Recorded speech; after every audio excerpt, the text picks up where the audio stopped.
Alright, so now this video kind of builds on that outlining paper video. I'll link it somewhere. But now I'm actually at that stage of refining the draft, sort of based on and after that outline. So you see the document still here.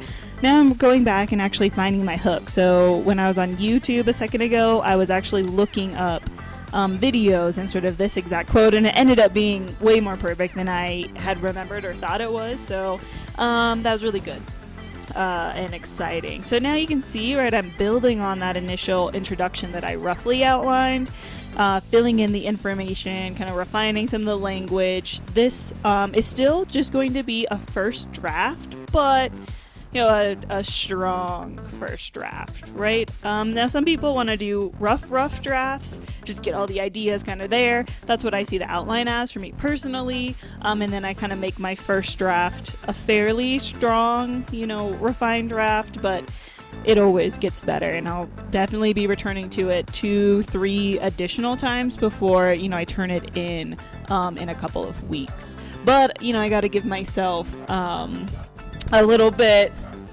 Sorry, Gatsby. That's my dog Gatsby barking. Anyway, I like to give myself a little bit of time. So for me, it's really important to give at least sort of 24 hours in between some of these drafts and content. So now I'm just gonna pop down into my basically what is the roadmap. So I have talked a lot about this semester, right? Have some sort of little hook, give a nice kind of context to your topic, but then in the introduction, within the first 2 paragraphs, you need to establish what is the argument, what is the roadmap, what is kind of the purpose of the document that you're writing. And, whether it's a highly technical, a cover letter, a technical report, or more of a, theoretical essay like this, this formula is still the same. Hook them in, give them some context, tell the reader what the argument, the roadmap, and the purpose is. That's what I was doing over there. And so now, this is going into a little bit more context and road mapping. I'm definitely drawing on some of the previous work that I've done. And this just comes from, being a graduate student. Obviously, I have my kind of research focus and emphasis really in this digital, audio-visual entertainment environment. So I get to draw from a lot of the same people and ideas. But of course, because we don't want to plagiarize ourselves, even if you are really familiar with that theory or idea, or you wrote a paper on this before, reference it, try to remember what you were saying, go find, the references that you used, but then of course find a new, better, revised way to talk about that theory or share that idea. Now here I was having a really hard time with transmission. I didn't know what I was trying to say, so I ended up just using content. Because, sometimes the bigger word isn't actually the best word. So don't overthink it too much, even in an academic paper. And I have definitely gotten feedback from reviewers before, kind of basically saying that I am oversimplifying and crossing the line between accessible writing and too accessible, but I don't know, that's just my writing voice, and I don't see the point in using a big word just to prove that you know the big word. And so, I'm just doing kind of more sentences, building on the idea. This paragraph is getting super, super long, so hopefully I go back and, I just found a place to break up that paragraph. So anytime you notice your paragraphs are extending for, general rule of thumb, more than half a page, go in and see if you can pick out a new topic sentence and find a place to, break the paragraph apart. It's not just for page aesthetic, it really is for the reader, right? It's really painful to read like a whole page that's just framed as one giant idea in paragraph. And the longer your documents get, the more you can kind of get away with lengthy paragraphs, but general rule of thumb to follow, I'd say half page, cut it. Kind of same with sentences, general kind of baseline rule of thumb. If your sentence is more than 2 lines, find a way to break it up, or just triply check that it has to be that long to make sense. but you'll see a couple really long ones in here, which is also kind of nature of academic versus technical writing. But again, just triply check that it's not extending too far.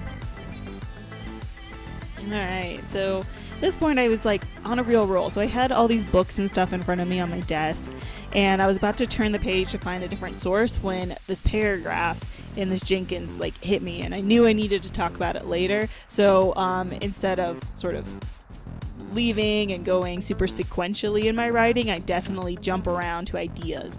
Part of it's just my brain likes to sort of scatter in a lot of different directions, and so when I'm on sort of a thought path, boom, I just got to go for it and keep writing. Other people, my associates, like to do it just much more, this is the order, I'm just going to write it straight in order, and that works really well for them. But for me, I just want to jump around to the information sort of at the forefront and kind of figure out how and where it's going to fit as I am going along. Oh, and I use Word's reference function. You probably saw this pop up a lot. And because I do draw on the same sort of body of work often, I have a lot of them already saved in my citation tracker. But whenever I get a new, reading or piece of work or literature or theory that I'm using in a paper, I always add it to my managed sources in Word, because I figure I'll probably return to it at some point, since again I have that nice kind of privilege and at the point in my career where I am really kind of siloed off into my entertainment, visual, audio kind of pop culture space.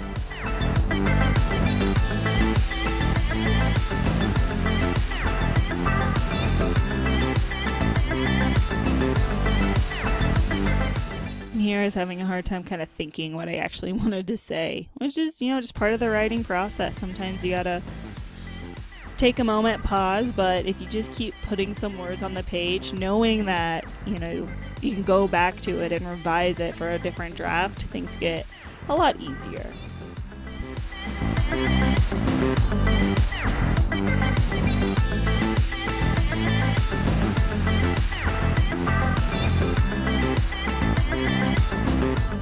I had a really fun time writing this kind of section all about fandom and culture.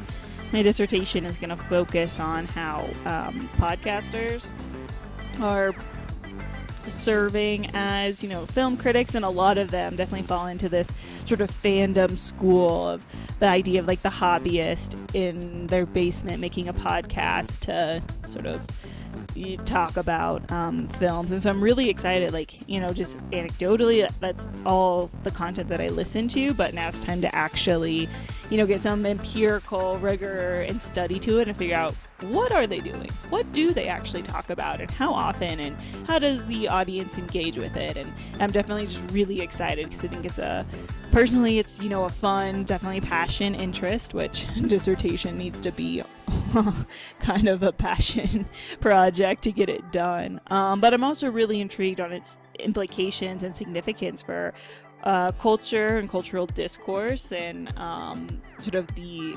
influence that these podcasters continuously have in our society. Here I think I got up and took a little break.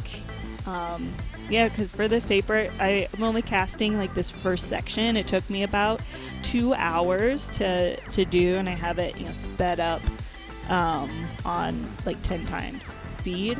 But then I actually sat down for another about 5.5 hours to finish this first draft of the paper. It ended up being about 16 pages, I think. Yeah, and so that was really good to get this first draft done, and now I have several weeks to kind of go back and refine and revise and make it, better, and add maybe a little bit of sections here and there, to kind of get it exactly where I want it to be. And definitely after, I gave myself an 8-hour limit to just get this first draft in. And there's definitely some places where I mentally noted and wrote on a sticky note to hey, go back and find some more here. You kind of did a shoddy job on that paragraph.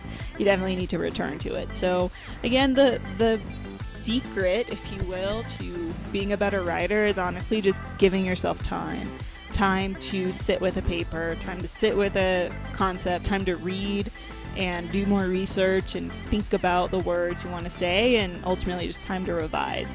And not just revise, but revise with a true growth mindset. So I'll have another video where I was revising for conciseness that I can kind of get into more of that growth mindset, meaning when you go back to your draft, it's not just, oh, this is good enough, or proofreading, but actually truly going in and looking at what do I need to change, what can I change to improve it.